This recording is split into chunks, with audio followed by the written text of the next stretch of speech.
On y go. Alors, on va faire comme d'habitude de la halakha.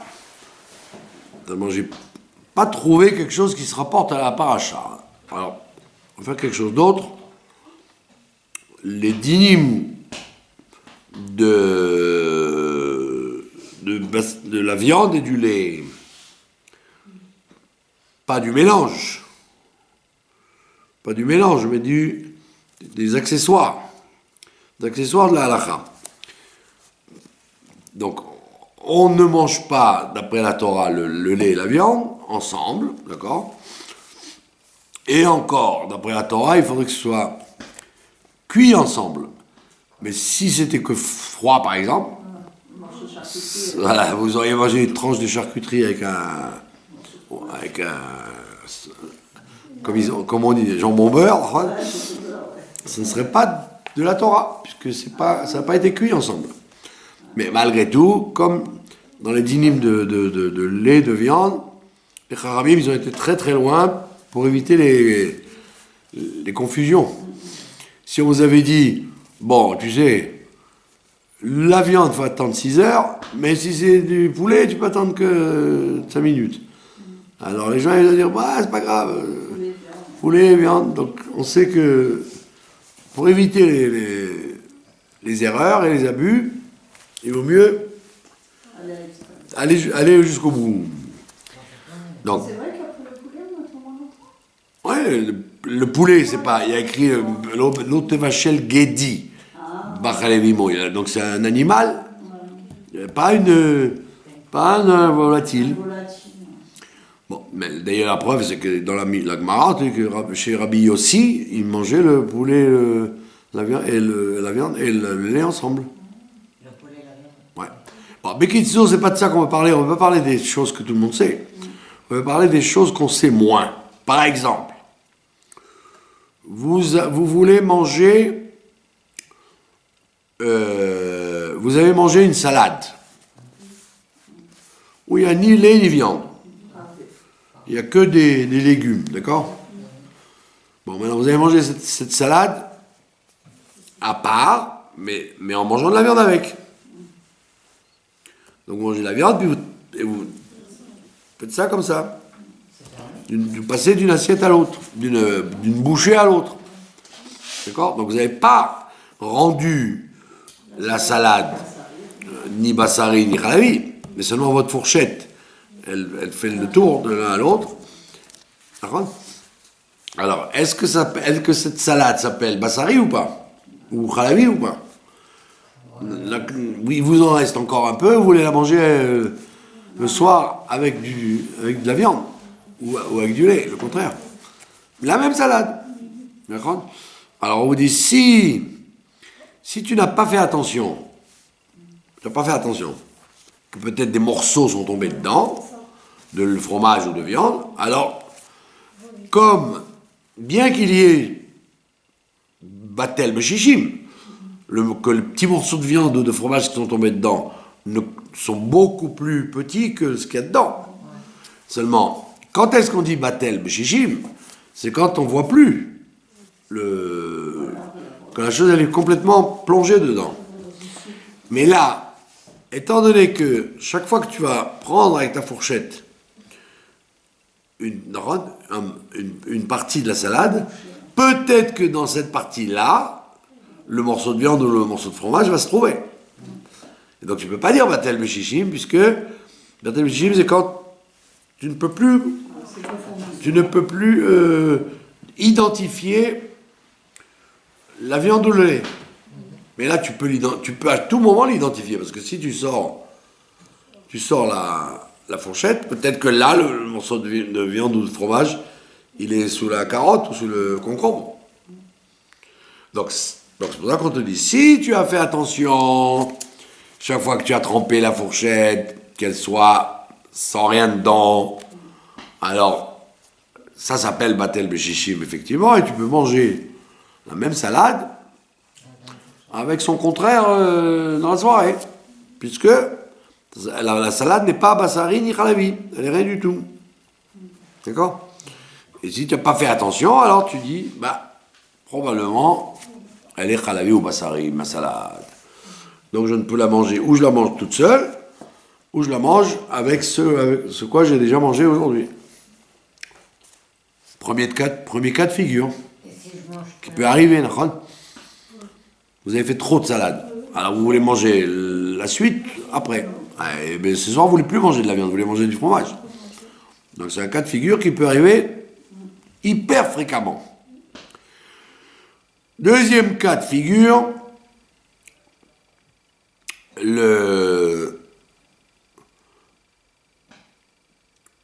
est-ce que vous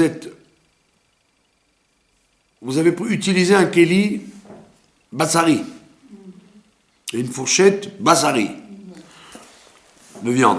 Maintenant, le soir, vous voulez manger ça au fromage. Maintenant, vous savez que c'est pas basari, c'est bon. C'était parvé entièrement, mais les kelim sont. Alors qu'est-ce que vous faites? Vous transvidez dans un keli khalavi pour manger avec du khalav. Si par exemple, Vous n'êtes pas obligé de dire non, puisque c'était dans un keli basari, je peux ne manger que basari. Non. Si vous êtes sûr, on a dit qu'il est propre, il n'y a pas de viande, il n'y a rien dedans, mais vous l'avez mangé avec un repas basari. Alors tu veux maintenant le manger avec du fromage, tu le transvides dans un keli khalavi. Bien que, alors tu aurais dit, ah mais j'ai mis du vinaigre, ou j'ai mis du citron, donc c'est des choses qui sont piquantes. Alors c'est pas grave parce que, on a dit l'autre fois, il y a un principe dans le cache-route qui s'appelle noten ta'am, ce qui donne le goût. Ce qui donne le goût. Alors ce qui donne le goût, c'est quelque chose qui serait basari, qui donne le goût. Mais quand quelque chose n'est pas basari, il est dans un keli basari. Alors on n'estime pas que le goût, si on peut dire, qu'il y avait dans ce keli basari, il va passer à cause du vinaigre dans les aliments. On n'est pas mahmir de le considérer comme une salade de viande. On la considère comme une salade qui a été mise dans un keli de viande. Mais pas au point que le goût de la viande qu'il y a eu une fois, éventuellement dans cette assiette, va passer dans la salade. D'accord? Surtout que, quand est-ce qu'il y a un passage? C'est quand c'est à chaud. Or, les assiettes s'appellent toujours kli sheni. C'est toujours un kli deuxième, c'est pas un kli 1, c'est un kli 2. Sauf si on met un gouche, un morceau chaud, brûlant, en bloc. Une pomme de terre entière, ou un œuf entier, ou un morceau de viande entier. Là, on dit que l'assiette, elle peut devenir comme un kli rishon, par la chaleur que la viande lui a transmise. Mais si ce n'est pas le cas, si même la viande que vous avez mise, ou les pommes de terre, ou les œufs, ils étaient même eux-mêmes pas entiers, pas brûlants, parce que quand vous transvidez, ça perd de sa chaleur automatiquement, transvidé, donc ça reste kli sheni. Et le kli sheni, on n'estime pas qu'il va donner un goût par le vinaigre ou le citron, ou le piquant, sur les aliments khalavi que vous allez manger après.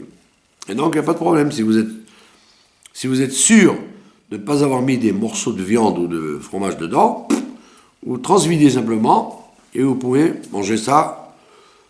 La salade, elle reste parvée. D'accord? La même chose pour le temps qu'il faut, que vous devez mettre. Si vous avez mangé tout un repas parvé dans des kelim basari ou khalavi, vous pouvez tout de suite après manger la chose contraire. D'accord? Boire un café au lait après un repas parvé, vous ne pouvez pas dire non, mais les assiettes et les fourchettes, tout était viande. Oui, mais le goût de la viande n'est pas passé. Et même s'il était passé, il aurait été annulé par la quantité de nourriture parvée qu'il y a. D'accord. Troisième cas de figure. Ça, je vous l'ai raconté une fois. On a dit que quand un Rav, il tranche une halakha, son monde à lui, il est comme il dit. Exemple. On vient de dire, tu as mangé un repas, par exemple, viande. Tu as mangé un repas de viande. Maintenant, tu veux prendre un café ou un thé après ce repas de viande. Maintenant, pour une raison ou pour une autre, tu veux boire ce café dans une tasse khalavi. Donc tu finis ton repas, ça y est, c'est parti. Maintenant, tu vas prendre un café dans une tasse khalavi. Est-ce que tu as le droit de faire ça ou pas? Alors, tous les décisionnaires, ils disent que oui. Si la tasse est propre, alors oui. Il y en a un qui dit non, il faudra même le café ou le thé le boire dans un café, dans un keli de la même famille que ce que tu as pris. C'est le Rav Kook. Le Rav Kook, le premier, quoi, celui qui est parti avant la guerre. Lui, il dit non. Il dit non, il ne faut jamais prendre dans un keli khalavi après avoir mangé dans des kelim bassari, de la viande. Et on raconte qu'un jour, il était invité avec un autre Rav. Et l'autre Rav lui dit, surtout qu'à l'époque, il n'y avait pas beaucoup de vaisselle, les gens. Donc, c'était vite fait. Il n'y a plus de kelim bassari. Je veux te servir un thé, un café. J'avais rien d'autre. Donc, il lui dit, voilà, je vais te servir un thé ou un café. Alors, il dit, ok, c'est-à-dire. Mais il lui a pas dit que c'était dans un keli khalavi. Et le Rav Kook, il a fait confiance, puisqu'il était dans une famille religieuse. Et on lui sert le café, et lui, avec sa cuillère, il fait comme ça, et il sort un morceau de fromage dans la cuillère. Alors le Rav, il a dit, Slicha, c'est quoi ça, j'arrive pas à croire. Un morceau de lait, ouais, un morceau de lait caillé. Ouais. Et lui, dans sa cuillère, il dit, tu vois. Donc on voit que lui, comme il dit tranché comme ça, la providence l'a amené à trouver la réalité comme ça. Les autres rabbinim qui, eux, ne tiennent pas comme ça, ça leur serait jamais arrivé. Surtout quand vous servez un thé ou un café, vous regardez s'il est propre. Même si vous l'avez lavé, en général, vous regardez quel est son état. Lui, le Rav, il lui a servi, et lui, en sortant, il a dit, tu vois, j'ai raison de dire qu'il ne faut jamais prendre un café parvé dans un keli khalavi après un repas de viande. Donc, ça ne s'applique qu'aux gens qui prendraient le Rav Kook dans toutes ces halakhot. Effectivement, ils doivent faire attention. Mais comme tous les décisionnaires ne disent pas comme ça, donc on ne pense pas que la providence va nous faire ce problème-là. D'accord ? Donc si vous avez fini de manger un repas de viande et que vous allez après dans un café, ça arrive dans les hôtels par exemple, quand vous avez fini le repas, puis vous allez, ils servent de café sur la piscine, vous n'avez pas besoin de vérifier si l'employé qui a nettoyé les tasses, il a vérifié qu'il y avait du lait ou pas dedans. Vous n'êtes pas obligé de le faire. Oui, mais donc, halakha le maaseh, on fait ça, effectivement, on peut se permettre de boire dans une tasse de lait. Maintenant, vous allez dire, attends, mais dans les yeshivot ou les restaurants, les hôtels, il arrive aujourd'hui, bon, ils ne se cassent pas la tête, ils mettent des kélis en carton et en cuillère en plastique et du sucre qu'on ouvre comme ça. Donc, en général, même dans les grands hôtels, il n'y a plus de vaisselle. C'est des trucs jetables. Mais imaginons que non. Par exemple, moi j'étais à la yeshiva de Or Sameach. Yeshiva d'Or Sameach, à Shmuel David. Donc il y avait 2 grands restaurants pour manger à midi. Un comme il y avait plein d'Américains, c'était des trucs au soja et soja, parvé, etc. où je ne rentrais jamais. Et il y avait le restaurant Bassari. Avec comment on appelle ça, les poulets, les saucisses, etc. Mais une fois qu'on avait mangé, quand on remontait au Beth Midrash, alors les gens, en général, ils se faisaient un café. Avec le grand koum-koum, ils se faisaient un café, mais ce café, c'était le café de toute la journée.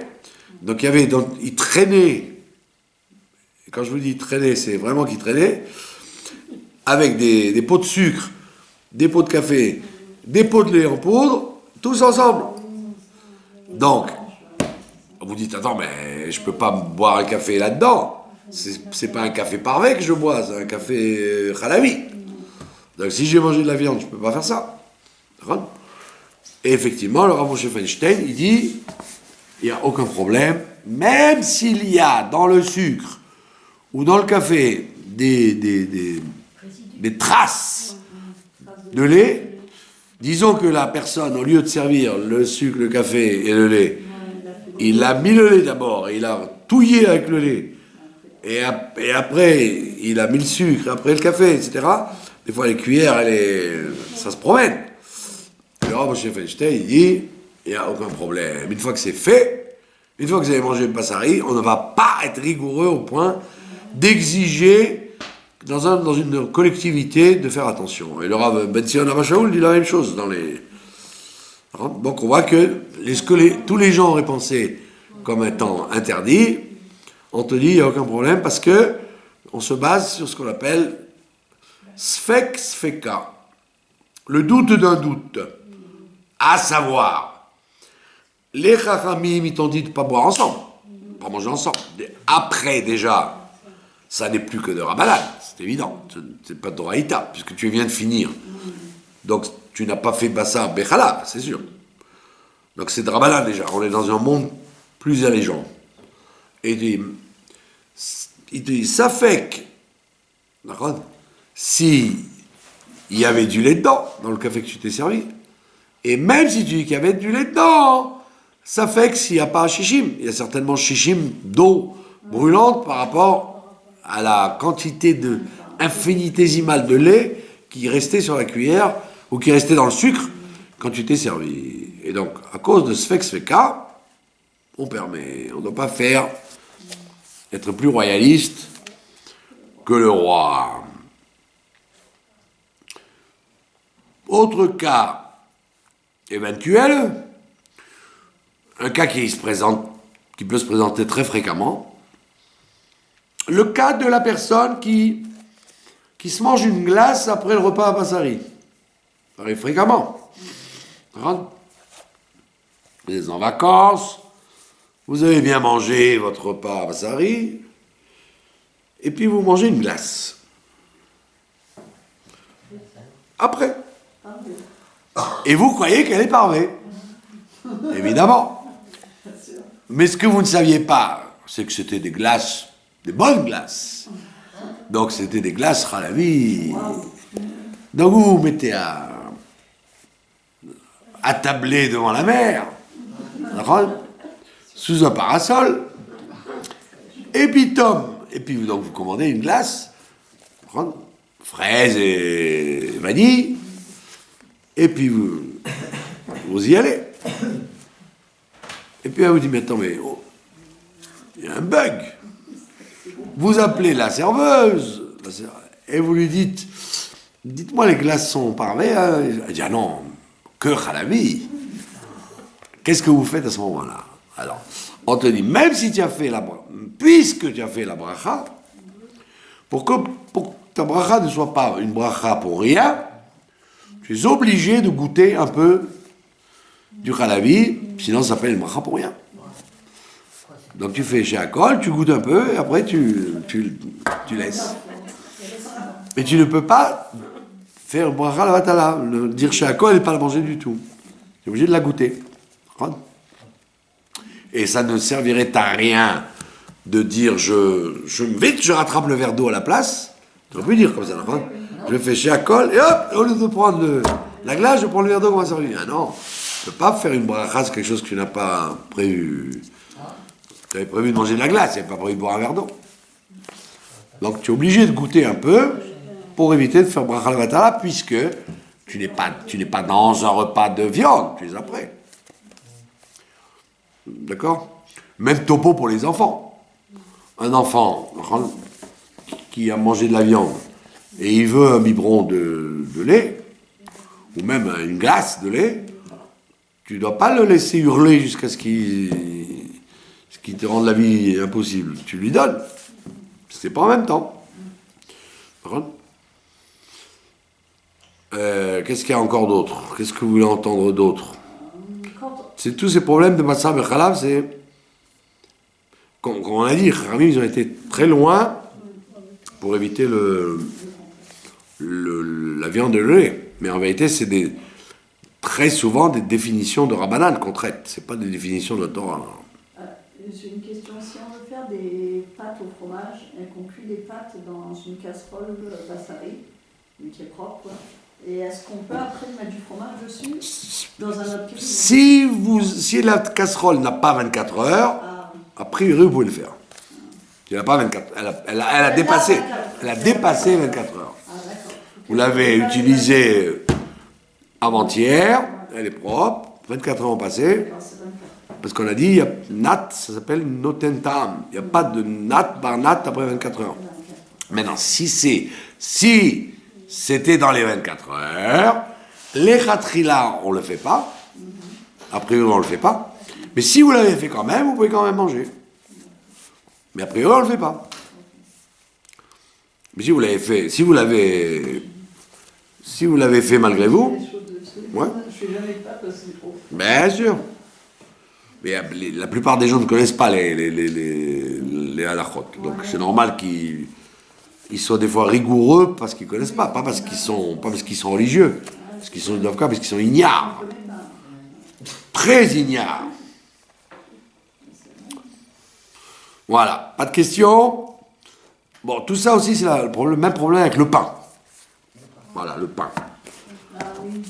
Le pain, par exemple, quand vous mangez du pain, il faut faire. Si vous n'avez pas fait attention de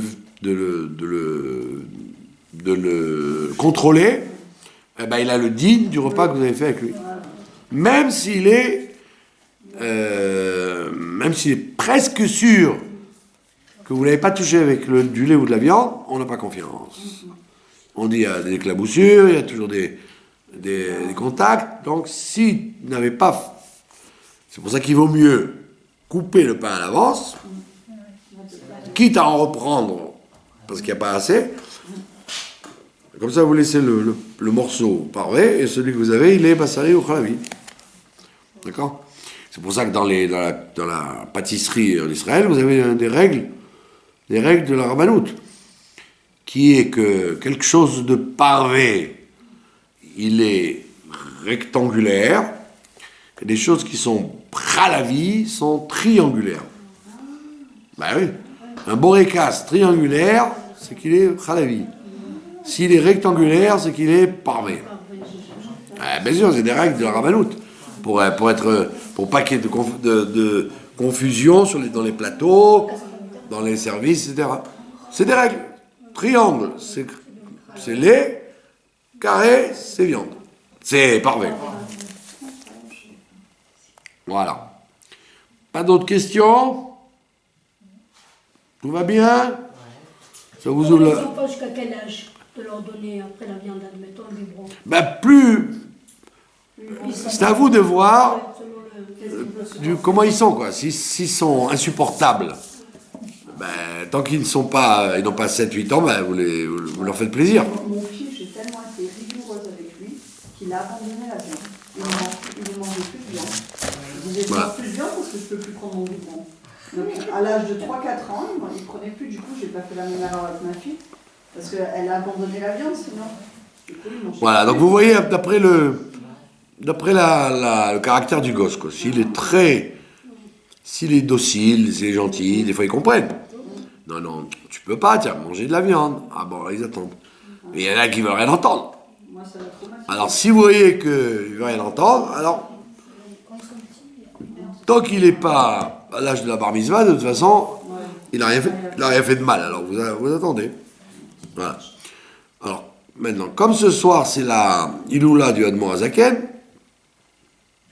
24 Tevet, donc on va parler d'un morceau du livre du Admor Azaken qui s'appelle Torah Or. C'est la Torah orale de la Chassidoute qui traite de la paracha de cette semaine, dans Vaera. Et dans Vaera, si vous avez lu le Chumash d'aujourd'hui,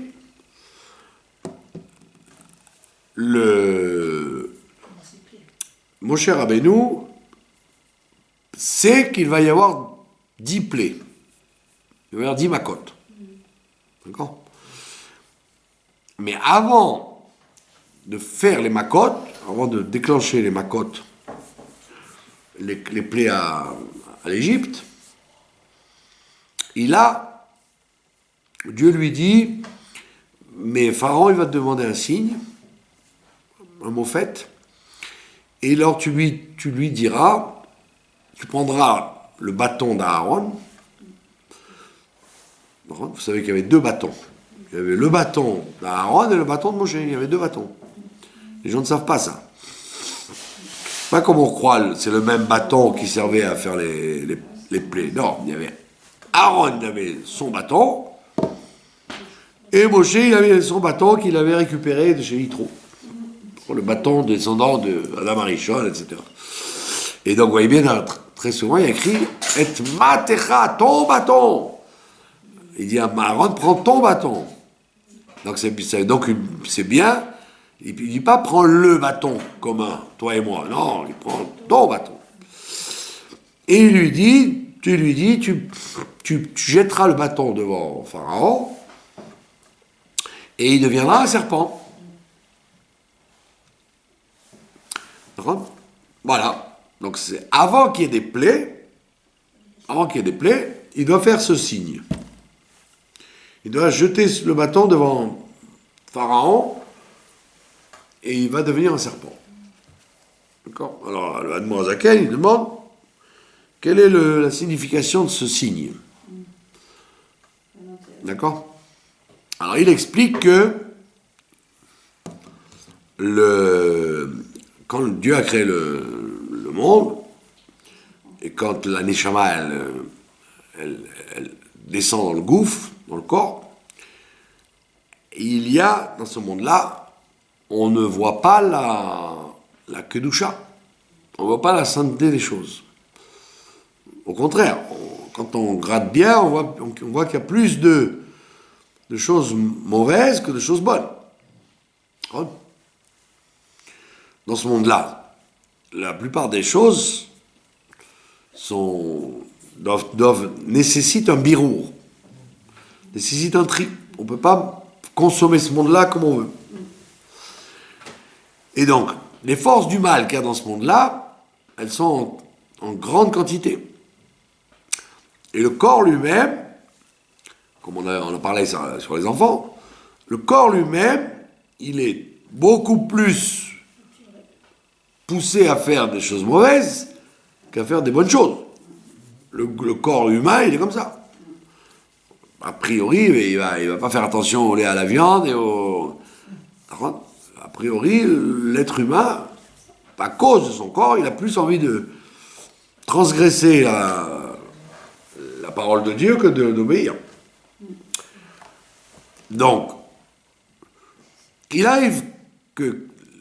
c'est quoi l'Égypte ? Il arrive on arrive dans une situation où, pour enlever l'influence des forces du mal sur le corps, on a besoin de prendre des coups. On a besoin de shvira. De coups. Bitushim. L'être humain, il a besoin de prendre des coups pour arrêter d'être influencé par les forces du mal. Évidemment, les gens intelligents, ils se donnent des coups tout seuls pour éviter que ce soit à l'extérieur qui leur donne. Mais en règle générale, c'est évident que les êtres humains, ils attendent de prendre les coups plutôt que de se les faire eux-mêmes. Donc, et le Admorazaken, il compare ça à la noix. Il dit la noix, et c'est impossible de la manger si tu casses pas, tu n'enlèves pas les 3 écorces qu'il y a autour d'elle. C'est pour ça que la noix représente les forces du mal. El Ginat Egoz, le jardin de noix. Le Egoz, c'est comme écrit dans le Shulchan, Egoz, c'est la gematria du mot chet, la faute. Et c'est le seul fruit qui a 3, pas au Jena, tout Tishri, hein, le Rama il dit qu'il faut éviter. Tout le mois Tishri, le Rama il dit on n'a pas l'habitude. Si vous ne me croyez pas, ouvrez le Shulchan Aruch. Non, justement, il arrive quelquefois que pendant Tishri, après Rosh Hashanah, après Kippour, vous achetez un gâteau ou une confiserie et il y a des noix dedans. Alors on dit, bon, si c'est mélangé, etc., on n'est pas aussi rigoureux. Mais de manger des vraies noix. Mais pourquoi? Parce que la noix, elle a 3 clipotes. Vous avez vu une noix dans votre vie, elle a 3 clipotes. Et elle a la peau verte, qui est dure, très dure. C'est une grosse peau verte. Quand vous achetez des noix, on l'enlève cette peau verte. Donc il reste la peau marron. Et c'est pas une peau, c'est une coquille. C'est très dur. Et à l'intérieur, vous avez aussi une membrane autour de la noix. Donc il y a 3 clipotes autour de la noix. Et donc le Admorazaken, il dit voilà, les forces du mal, comme elles sont 3 forces du mal, elles entourent le fruit. Ça veut dire que le corps, il a tellement abîmé la neshama qu'il a entouré la neshama des 3 clipotes. Et on n'a jamais vu qu'on puisse manger la noix sans casser les 3 clipotes. Tu es obligé de casser. Ça nécessite une jvira. Même les ailes, c'est même pas mangeable par un animal. Non, bien sûr, c'est ça qui est intéressant. Donc on voit que, donc il compare les forces du mal avec le principe de la noix, que sans casser, tu ne peux pas sortir le fruit. Donc il arrive quelquefois que, c'est ça la galoute. La galoute, Mitzrayim, la galoute en général, c'est le fait d'être envahi par les clipotes, et que pour en sortir, eh ben, il faut casser. Donc, on ne fait pas d'omelette sans casser des œufs. Donc, c'est pour ça que je vous ai dit en préambule, si quelqu'un est intelligent,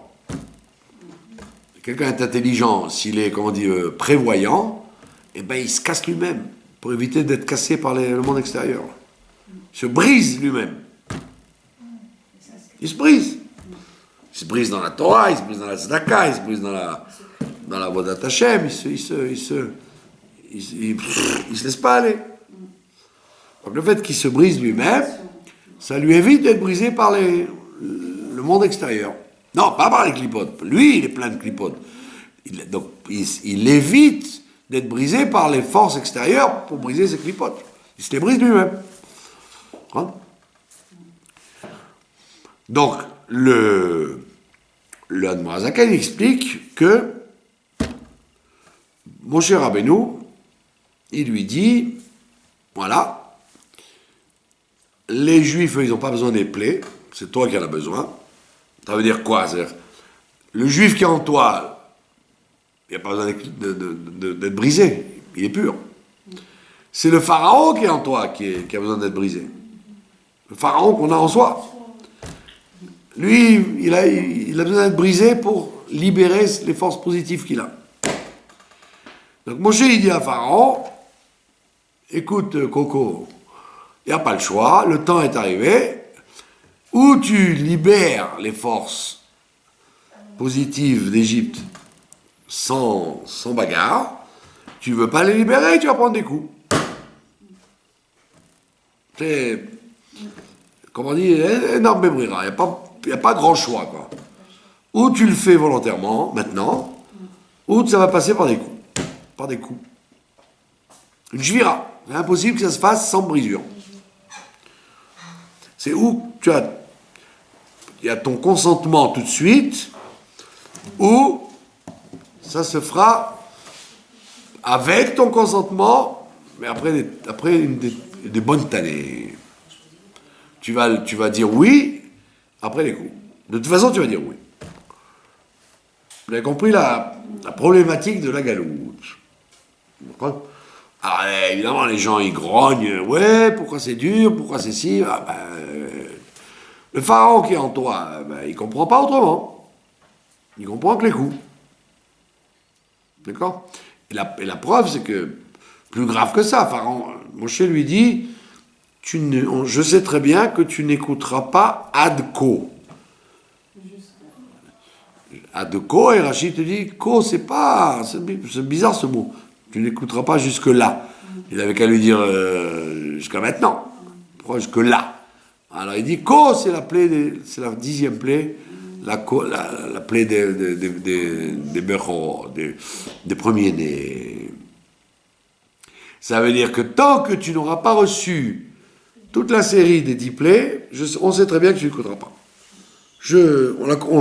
On a déjà vu le scénario, quoi. On sait comment il est le scénario avec toi. Tant qu'il n'y aura pas une série de 10, tu ne comprendras pas. Mais quand même, on joue le jeu avec toi, on te dit voilà le programme. Pardon? Et pourquoi alors il a lancé le bâton Alors voilà. Donc la Admorazaken explique, on voit bien que le bâton, c'est pas une plaie, c'est le signe avant d'envoyer les plaies. C'est le signe pour indiquer à Pharaon, avant les plaies, on te donne un signe. C'est quoi le signe? Alors tout le monde sait bien, c'est ce que la Haftara raconte, que le Pharaon, il s'appelait le grand serpent, le grand caïman dans le fleuve du Nil. C'était le grand serpent, il s'appelle. Il dit, je suis le serpent, le Tanin Agadol. D'accord?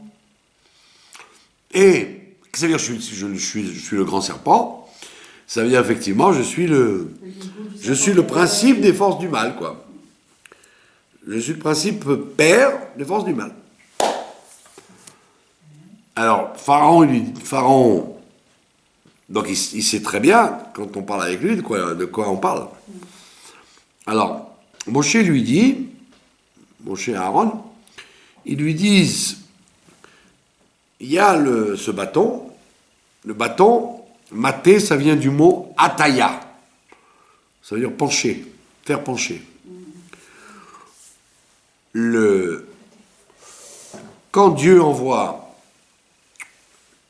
son influx, le shefa divin sur la terre, il est réservé aux forces du bien. Maintenant, il se trouve qu'il y a la galoute, c'est quoi? C'est de faire pencher cette influence vers les forces du mal. C'est une maté, la shon mataya. Au lieu que ça penche sur le bien, ça penche en majorité sur le mal. D'où dans la galoute, la plus grande bracha qu'il y a, c'est dans les forces du mal. Les forces du bien, elles ont des petites gouttes. Les forces du mal, elles ont la richesse, le pouvoir, l'influence, la santé, etc. Alors que les forces du bien, c'est tout difficile à avoir. Il faut travailler beaucoup pour avoir peu. Dans les forces du mal, tout est large. Et ça, c'est la galoute. Donc la ataya du shefa divin, au lieu d'aller vers le bien, elle va vers le mal. C'est naturel, c'est même sans les fautes, avec les fautes, ça ne change rien du tout. C'est la base de travail.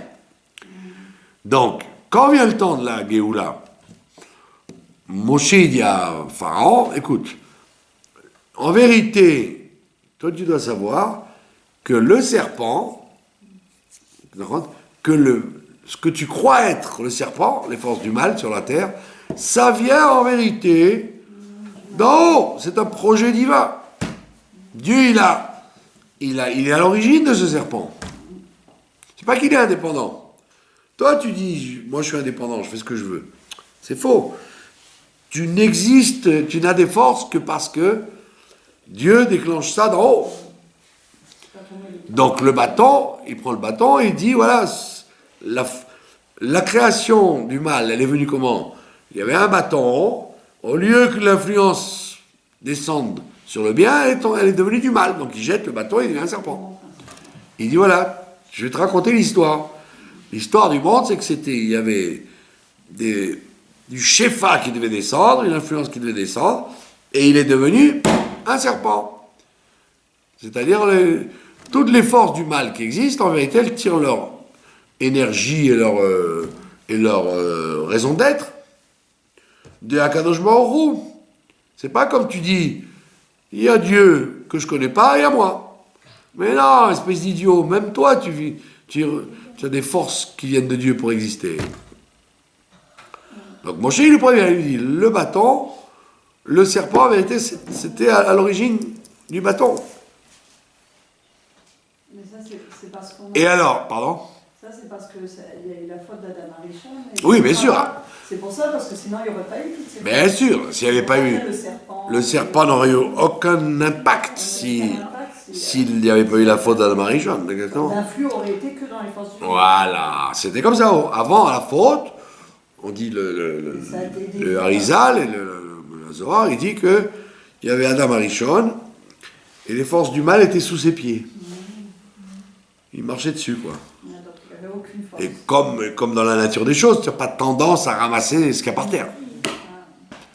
Donc, il a fait l'idiot quand il a mangé le fruit.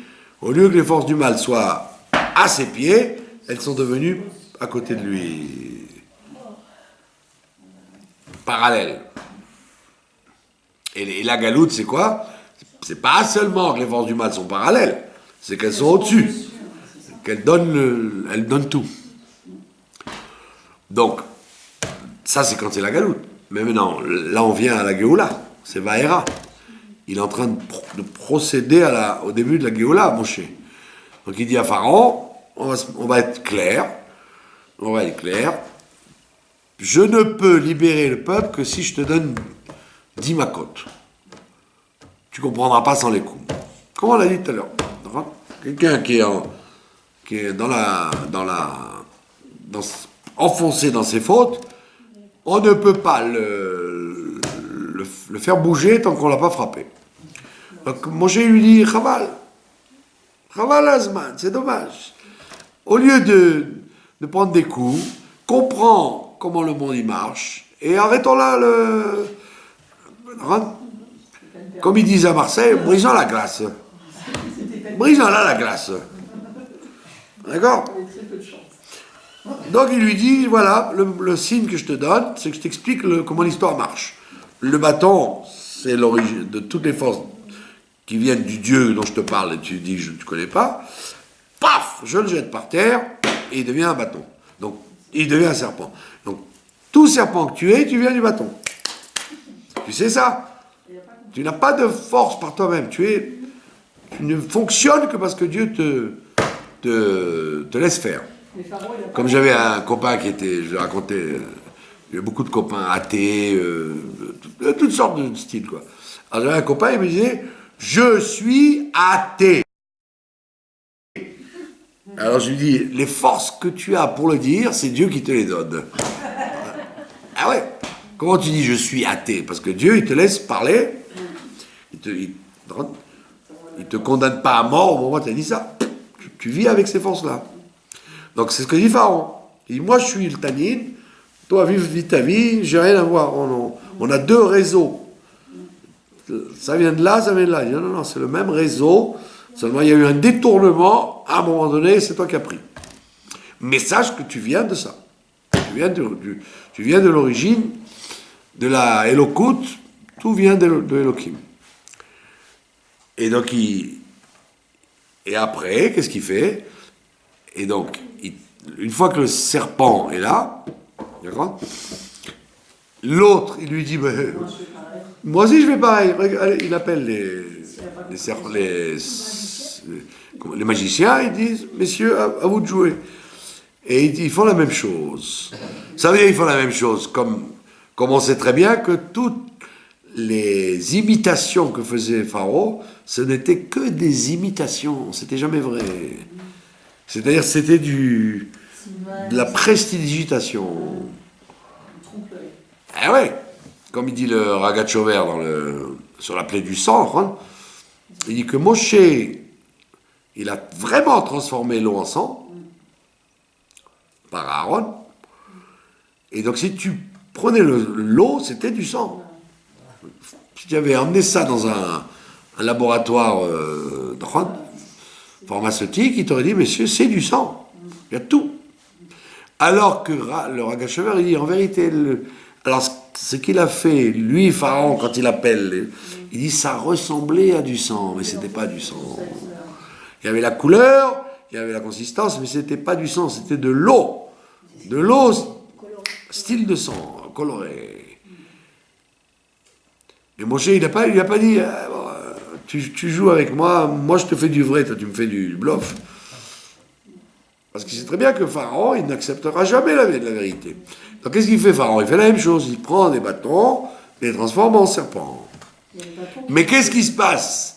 C'est que le bâton de Aaron, il les avale. Il les avale pour dire, il se confirme ce que je te répète, que même tes histoires à toi viennent de l'influence divine. Ils avalent le bâton et après il redevient un bâton. D'accord? Et c'est intéressant, c'est pas en tant que serpent qu'il a avalé les serpents. C'est en tant que bâton. Le bâton, il les avale, les serpents. Pour dire que même ce que tu crois être des serpents, des mini-serpents, ça vient aussi de la Kedusha. Tout vient de la Kedusha. C'est pas que le serpent avale les serpents, c'est le bâton qui avale les serpents. Et donc il lui dit, voilà le signe, je te donne la possibilité de faire tes choix tout de suite, en reconnaissant que ta vie, tes forces viennent de Dieu, et donc si tu acceptes ça, on n'a pas besoin de commencer les macotes, tu libères le peuple et on arrête là. Rentre. Et effectivement, étant donné que Pharaon, pour l'instant, il a encore le libre arbitre, donc il peut très bien dire, bah tu sais quoi, j'accepte l'affaire. Comme ça, l'Égypte reste bien et vous partez. Donc c'était très jouable. C'était le meilleur, ben oui, c'était le meilleur deal qu'il aurait pu faire. Il libère les Béné Israël et l'Égypte reste l'Égypte. Donc, le pharaon intérieur à chacun, il fait le même calcul. Il dit, est-ce que ça vaut le coup de craquer si vite? Quand vous voyez la vie des choses, les gens croient que dans la vie, il a pris des coups celui-là dans la vie. Oui, il a pris des coups. Et pourquoi il a pris des coups? Parce qu'on lui a donné des avertissements et qu'il était censé traduire et comprendre. Si vous prenez un Baal Tshuva, il va vous raconter qu'en fait, tous les coups qu'il a pris dans la vie, il savait intuitivement que c'était pour des raisons de comportement. C'est rare les gens qui sont malhonnêtes, qui vous disent « Ah non, j'ai jamais compris pourquoi j'ai... » D'accord? Ah, ne me raconte pas que tu n'as jamais compris.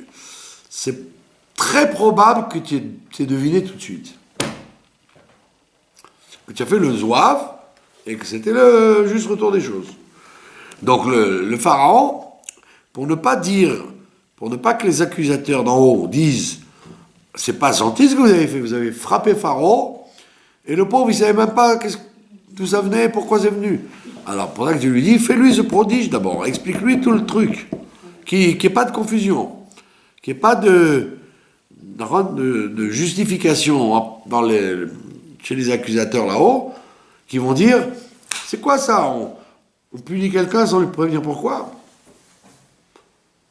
Et le Admorazaken t'explique qu'effectivement, Pharaon, c'était pas un idiot. C'est pas comme on croit, dans un truc de sortilège. Pharaon, c'était pas un idiot, c'était un homme très chacham. Il était très intelligent. Les pharaons, à travers les siècles, d'ailleurs, on apprend, on sait, les égyptologues, ils vous disent, c'était des gens qui connaissaient les langues, les mathématiques, la musique, la sorcellerie, l'astrologie. C'était des gens très, très éduqués. Comme on voit dans les histoires. Les rois d'avant, c'était pas des imbéciles, c'était des gens à qui on apprenait les langues et la science et la musique. Il y a eu des rois qui n'ont pas voulu être rois à cause de ça, parce qu'ils ont dit, laisse-moi tranquille, je préfère rester m'amuser que de devenir roi. On croit toujours que les rois, c'est des gens qu'on prend et on en fait des... Pas du tout. Les rois, et surtout le roi d'Égypte, le roi de Babel, etc., c'était des gens très, très intelligents. Et donc, quand ils se parlent avec Moshe et lui, ils se comprennent au quart de tour. C'est pas qu'il n'a pas besoin de lui dire, il n'a pas lui expliquer le Torah or. Il a très bien compris le Torah or. C'est pour ça, quand vous voyez les films qu'ils font, etc., ça fait un peu... c'est du cinéma, quoi. Mais en vérité, il n'y a pas le côté psychologique qu'il y avait derrière. Que le pharaon comprend très bien de quoi Moshe lui parle. C'est pas que le Admorazaken, il fait un chidouche, mais que Pharaon était au courant de rien. Ah non, on s'amuse pas avec Pharaon. Faut lui dire qu'est-ce qui va se passer. Lui, il était orgueilleux alors pour passer. Ben voilà. C'est l'orgueil. Ben oui. C'est tout le sujet de Ani Yori, je suis le fleuve et je suis c'est moi qui réussis ce que je fais. On dit toujours les médias d'aujourd'hui qui sont anti-religieux, anti-croyants, ils disent Trump c'est un fou, c'est un idiot. Pourquoi? Parce que Trump il dit c'est grâce à Dieu que je suis ce que je suis. C'est grâce à Dieu que l'Amérique est forte. Oui, ça ne peut être qu'un fou pour parler comme ça. Quand ce qu'ils voudraient entendre les Occidentaux, c'est grâce à moi, c'est grâce à la technologie, grâce à la médecine moderne, etc. Et donc, ils le prennent pour un débile. D'accord? Donc, Pharaon, il est Pharaon parce qu'il dit, je suis, tout ce qu'il y a, c'est moi qui fais. Yudke Vavke, ça n'existe pas. Et Moshe lui dit, arrête ton cinéma, arrête ton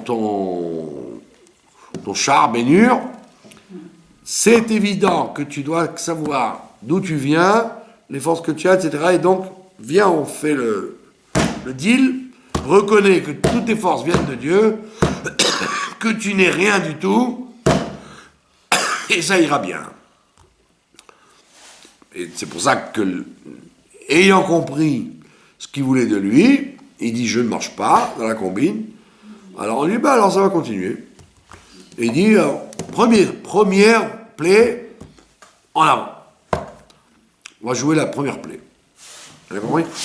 Donc l'Admorazaken t'explique donc que, parce que la Torah de la Chassidut, Chabad, c'est pas une Torah qui parle au klal. Elle parle à chacun. Parce que comme c'est écrit dans la Haftara qu'on a lu Shabbat, Ishayahu dit V'atem teluktu kol echad, je vous ramasserai un par un. C'est toute la différence entre les autres galouyot, que dans les autres galouyot, on allait d'après le chiffre. 80%, allez, on parle au léom, au peuple. Dans la Chassidut, on dit non, la Géoula, celle-là, ce n'est pas le peuple, c'est chacun. Comme c'est chacun, on est obligé de t'expliquer toute la Torah pour toi, dans ton service de Dieu à toi. Pas le klal Israël. Quand on parle d'Amalek, on dit l'Amalek qu'on en soit le pharaon, qu'on en soit etc. Donc, automatiquement, Admorazaken, il te dit, écoute, dans le service de Dieu, sache que quelqu'un, il doit prendre des coups s'il veut sortir de ses problèmes. Soit il se les donne, soit il les reçoit d'ailleurs. Pas d'autre alternative. Maintenant, si tu veux éviter les coups, alors réfléchis que tout ce qui existe vient de Dieu, et que tous les serpents que tu nourris, tous les serpents que tu nourris par tes fautes, viennent en vérité d'une énergie que tu aurais dû prendre et faire descendre pour faire des bisvotes, pour faire des bonnes choses avec. Tu as détourné le maté divin, Dieu t'a donné des forces pour les utiliser pour telle et telle chose, toi tu les utilises pour autre chose. Donc, sois gentil, redresse le tir, et tu n'auras pas besoin de prendre des coups. Ça veut dire que, pas comme on croit, que c'est obligé qu'un Baal Tchouva prenne des coups, on te dit non, tu peux être Baal Tchouva toute ta vie en te donnant les coups toi-même. Donne-toi les coups tous les jours, très bien. C'est du masochisme permis. C'est du masochisme permis. Il fait froid, tu te lèves quand même. Tu n'as pas envie, tu évites de dire la shonara. Tu n'as pas envie de faire les mitzvot, tu les fais quand même. Tu te fais violence tout le temps. D'accord ? Bon, jusqu'à arriver à la madriga de faire les choses avec joie et plaisir et avec accord. Mais si tu n'es pas d'accord, c'est pas grave. Tu te fais violence tout le temps. D'accord ? Et à ce moment-là, ne t'étonne pas, si tu te fais violence tout le temps, de ne pas recevoir des coups. Il y a des gens qui ne reçoivent pas des coups, il y en a qui reçoivent. Qu'est-ce qu'ils disent, ceux qui reçoivent ? Ah, vous avez de la chance. Vous avez du mazal, vous n'avez pas reçu de coups. Mais pose-toi des questions. Peut-être qu'il ne reçoit pas de coups parce qu'il se les donne à lui-même. D'accord ? Pourquoi tu veux dire que il y a des gens pistonnés dans le monde ? Celui qui ne reçoit pas de coups ou qui ne se les donne pas, c'est très grave. Ça veut dire que Dieu le laisse faire, comme Aman, il le laisse monter, et après, paf, il va le faire. Celui qui dit, moi je continue à faire n'importe quoi et je n'ai jamais de coups, waouh! C'est-à-dire que le mon Dieu, il n'aime pas. Il le laisse faire, c'est très mauvais. Si quelqu'un il voit des feux rouges dans sa vie, c'est bon signe. S'il n'y a aucun feu rouge, eh bien imaginez-vous, comme il n'y a pas de feu rouge, pas de policier, le gars il roule comme un fou. Et après, on sait comment ça termine. D'accord ? Donc, ne dis pas, vous avez du mazal, parce que c'est bien, vous avez une belle vie. Moi, je galère sans arrêt, je prends des coups de partout. Ben, Coco, pose-toi des questions. Pourquoi tu prends des coups de partout ? Parce que tu te laisses, parce que tu t'écoutes tout le temps. Pourquoi faire un effort quand je peux être paresseux ? Très bien, tu veux être paresseux. On a dit pour casser la noix, pour avoir la noix, il faut casser l'écorce. La vie, elle est comme ça. C'est la galoute qui est comme ça. La vie, elle n'est pas comme ça. C'est la galoute qui nous oblige à dire que c'est comme ça. D'accord ? C'est pour ça que, puisqu'il est décrété que tu sois jamais tranquille dans la vie, ah ben, impose-toi à toi le fait de ne pas être tranquille. Prends sur toi des tas de trucs plutôt qu'on te les impose dans ce qui est très embêtant. C'est mieux que tu sois toi-même ton propre directeur, tu te fasses toi-même ton programme, tu te fasses toi-même tes nounounous et tes macottes. Quand tu te fais les macottes toi-même, d'abord, quand tu te frappes toi-même, c'est sûr que tu vas te faire moins mal. Tu vas te faire comme ça. Tu vas pas te taper à coups de trick. Tu vas te faire ça gentiment. Le bon Dieu, il dit, ça suffit, j'ai pas besoin de plus. Et il vaut mieux, et tu l'as fait toi-même, c'est bien. Mais si tu le fais pas, c'est moi qui vais le faire. comme le bon Dieu il est costaud, ça fait plus mal. Donc c'est pour ça que le message que Moshe donne à Pharaon, rappelle-toi d'où tu viens, rappelle-toi d'où le mal il vient, comment il... Si tu fais ce calcul, et cette échouva, les macotes ne commenceront pas. Tu seras tranquille. Voilà. Est-ce que vous avez des questions? Non? C'est clair?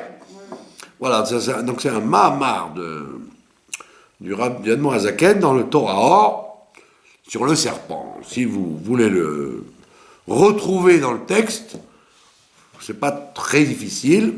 C'est de la chassidoute du Admor Hazaken.